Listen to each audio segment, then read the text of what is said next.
안녕하십니까. 1월 30일 페이오드 발표를 시작하겠습니다. 제가 준비한 논문은 Self-Distilled Regional on Policy Self-Distillation for Large Language Models라는 제목의 논문으로 이번 달에 아카이브에 업로드됐으며 UCLA의 연구원이 메타 인턴십 쭉 작성한 논문입니다. 이제 우리가 기존에 알고 있던 포스트 트레이닝, 특히 리즈닝 캐퍼빌리티를 향상시키기 위한 훈련 방식은 크게 다음과 같이 RLVR, 슈퍼바이스드 파인 튜닝, 그리고 놀리지 디스틸레이션 등의 방법들이 있습니다. 각 방법들의 장점들도 명확하지만 단점들도 있는데요. 먼저 RLVR 같은 경우는 하나의 프롬프트당 몇 개의 리스폰스를 생성하기 때문에 그 비용이 상대적으로 비싸다는 단점이 있습니다.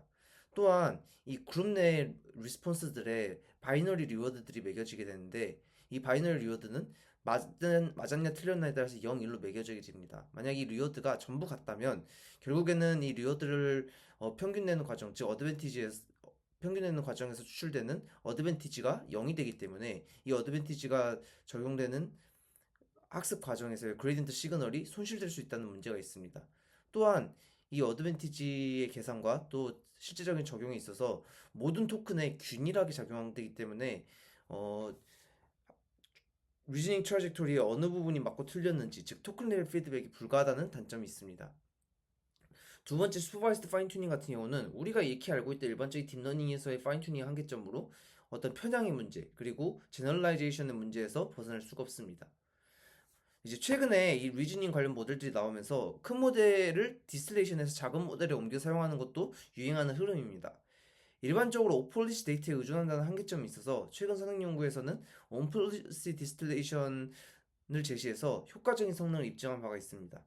여기서 온폴리시와 오폴리시의 차이에 대해서 간단히 언급드리자면, 온폴리시는 실제 행동하는 에이전트와 학습하는 에이전트 같은 경우를 의미하며 이 둘이 다른 경우를 오폴리시라고 합니다. 오폴리시는 이제 샘플 이피션시가 뛰어나지만 학습과 생성 환경 간 어떤 미스매치로 인해서 일반화 능력이 떨어져서 한계가 있습니다.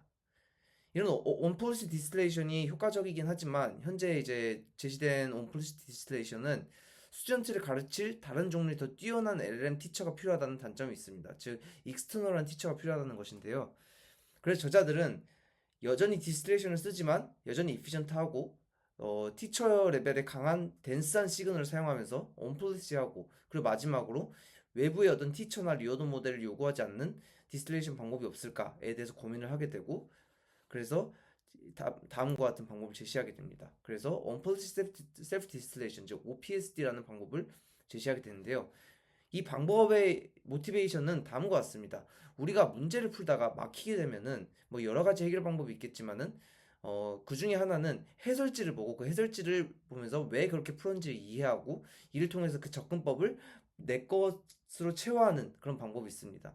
즉 올바른 정답과 풀이를 보고 이를 explain 할 수 있는, 즉 rationalization의 방법이 있는데요. 이 rationalization 자체가 티처 그 자체로도 티처가 될 수 있다는 것이 모티베이션이 됩니다. 그래서 저자는 학생 모델과 똑같은 모델을 티처로 사용하되 티처 폴리시가 그라운드 트루스 솔루션을 사용하면은 똑같은 파라미터의 모델이라도 티처 폴리시로도 충분히 역할을 할 수 있다라는 아이디어에서 착안이 됩니다.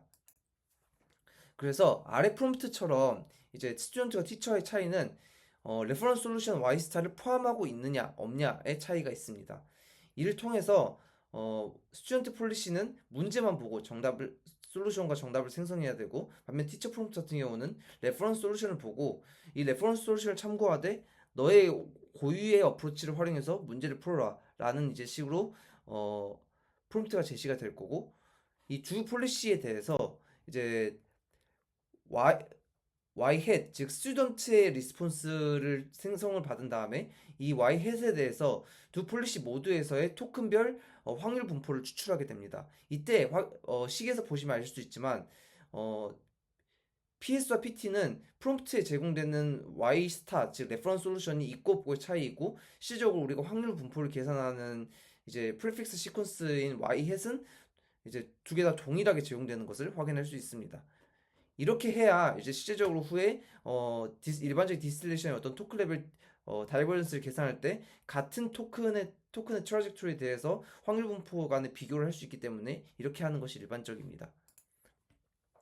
이렇게 한 뒤 이제 풀 보캐블러리 다이버런스를 계산하게 되는데 우리가 익히 잘 알고 있는 이제 디스틸레이션 방법처럼 여러 가지 보캐블러리 이제 전체 보캐블러리 확률 분포에 대해서 어 학생의 어떤 토큰별 확률 분포가 티처의 확률 분포를 최대한 따라가게끔 하는 이제 하게끔 학습시키기 위해서 두 확률 분포가 다이버전스를 최소화하는 방법으로 훈련이 진행됩니다.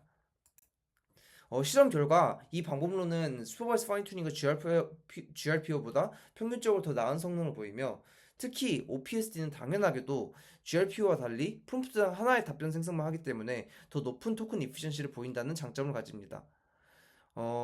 개인적으로 논문을 읽었을 때 간단하지만 그 방법의 제시 근거가 확실하다고 느꼈습니다.